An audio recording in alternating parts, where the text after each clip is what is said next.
Bonjour, je me réjouis de partager avec vous aujourd'hui une lecture sur un des deux sujets qui me passionnent, avec la mort, le caca. Je vais donc vous lire quelques extraits de Une autre histoire des excréments de Fabien Esculier, paru chez Actes Sud en 2026. Pour commencer, quelques extraits de l'introduction. Allez faire pipi sur la rhubarbe, voilà ce que disait ma grand-mère à ses petits-enfants. À l'époque, je n'aurais jamais imaginé écrire tout un livre sur les excrétions humaines, ni que changer la manière de les gérer recélait un potentiel de transformation prodigieux. Qui aujourd'hui, dans le monde occidental, perçoit ces urines et matières fécales comme une source de fertilité précieuse ? Malgré ces sages recommandations de mon enfance, je ne me suis guère préoccupé de mes excrétions pendant la plus grande partie de ma vie. Je les voyais comme une source de maladies et de mauvaises odeurs à évacuer au plus vite du logement par la magie d'une chasse d'eau potable.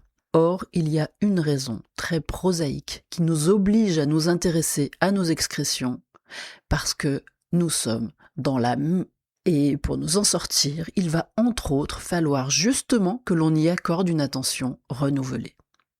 L'humanité est actuellement confrontée au plus grave désastre écologique de son histoire, doublé d'une crise multiforme, sociale, géopolitique, informationnelle, etc., qui lui est intrinsèquement liée. Certaines communautés humaines, et au premier chef les sociétés industrielles occidentales, ont suivi une trajectoire menant l'intégralité de l'humanité à une déstabilisation des conditions de la vie humaine, en particulier pour les générations futures. Cette déstabilisation sociale et économique est notamment causée par la déstabilisation de la majorité des grandes régulations planétaires. Souvent négligées par les systèmes économiques modernes, celles-ci sont pourtant essentielles au fonctionnement des sociétés humaines. La température, la disponibilité en eau, le reste du vivant dont nous dépendons pour nous nourrir, nous vêtir, nous loger, etc. Finalement, cette fragilisation de nos vies nous invite à questionner ce qu'est la vie et ce qui nous permet de vivre. Or, la vie est fondamentalement une histoire d'interaction. Elle fonctionne par échange de matière avec d'autres êtres vivants. Il y a ainsi une interdépendance inéluctable de l'humanité avec le reste du vivant. Cette interdépendance se manifeste au quotidien par des flux de matière qui nous traversent. Notre alimentation d'un côté, nos excrétions de l'autre. Ces deux besoins physiologiques sont aussi essentiels l'un que l'autre.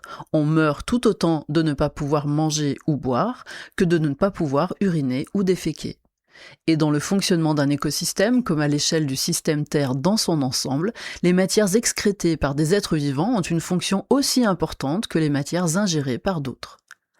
Pourtant, notre organisation sociale, nos valeurs et nos représentations ont induit un déséquilibre majeur dans la façon de considérer nos besoins physiologiques d'alimentation et d'excrétion. Les premiers nous apparaissent cruciaux, les derniers triviaux. Comptez le nombre d'appareils électroménagers, le budget, l'énergie consommée et le temps passé à prendre soin de votre alimentation. Et comparez-le avec le nombre d'appareils, le budget, l'énergie consommée et le temps passé à prendre soin de vos excrétions. Dans beaucoup de cas, à l'échelle individuelle, la notion de prendre soin n'est même pas adaptée à notre rapport aux excrétions. Les excrétions humaines ont progressivement été reléguées au rang d'impensé collectif. La principale interaction que nous avons avec elles est d'espérer les voir disparaître le plus vite possible, les éloigner le plus possible de tous nos sens. Presque personne n'en parle, ni ne se soucie de savoir ce qu'elles deviennent. Sauf les jeunes enfants, naturellement très intéressés par ces matières fascinantes. Or, il y a là deux paradoxes majeurs. Premièrement, nous produisons quotidiennement deux ressources précieuses, les urines et les matières fécales, qui sont fondamentalement de la nourriture pour les sols et pour les plantes.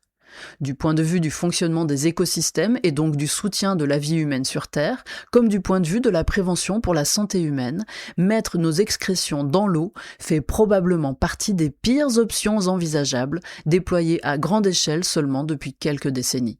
Les humains doivent manger des plantes pour vivre, ou manger des animaux qui ont eux-mêmes mangé des plantes. Une fois qu'elle a été ingérée, la quasi-intégralité de la matière de notre alimentation se retrouve dans nos excrétions, sauf principalement le carbone, qui est expiré sous forme de gaz carbonique et que les plantes captent ensuite dans l'atmosphère. Or, les sols et les plantes se nourrissent justement de ces excrétions qui, utilisées précautionneusement, peuvent permettre une réelle économie circulaire entre la gestion des excrétions humaines et la culture des plantes alimentaires.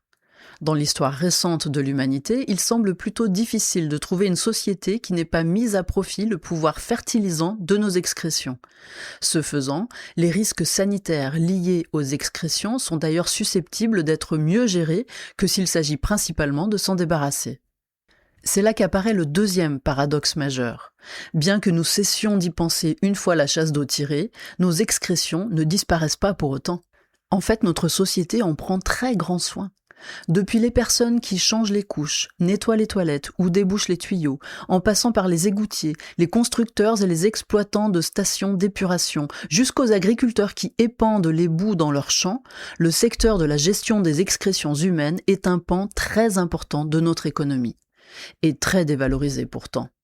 Il ne s'agit pas seulement de mieux s'occuper de nos excrétions, mais aussi d'opérer un basculement de valeur dans la manière de les considérer. En effet, depuis quelques décennies, avec le développement des engrais de synthèse issus de ressources fossiles et l'abandon progressif des pratiques millénaires de valorisation agricole de nos excrétions, la résultante principale de cette économie des excrétions humaines mélangées à l'eau est une perte de résilience alimentaire. Elle induit également une pollution des milieux aquatiques et une destruction coûteuse de l'engrais naturel que sont nos excrétions. Ainsi, dans les boues d'épuration qui sont épandues sur les champs en France, il n'y a même pas 10% de la principale matière fertilisante de nos excrétions, à savoir l'azote. Pourtant, la France, en tant que nation agricole, est presque championne du monde occidental dans ce domaine.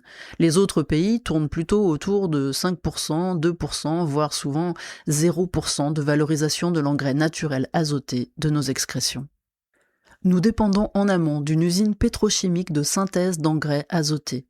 Dans cette usine, moyennant une grande quantité d'énergie et de ressources fossiles, l'azote atmosphérique est converti en engrais azoté disponible pour les plantes. Ces atomes d'azote voyagent alors de l'usine au champ, du champ à la plante, de la plante à notre bouche, de notre bouche à nos cellules, enfin de nos cellules à notre urine, qui est la voie par laquelle le corps humain excrète majoritairement l'azote.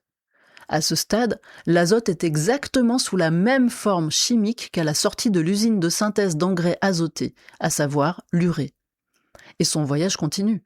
De notre urine à la toilette, de la toilette à l'égout, de l'égout à la station d'épuration. Et là, avec à peu près la même quantité d'énergie consommée et la même quantité de gaz à effet de serre émis par unité d'azote, l'engrais azoté de nos excrétions subit la réaction exactement inverse de celle de l'usine pétrochimique d'engrais, sa dissipation dans l'atmosphère.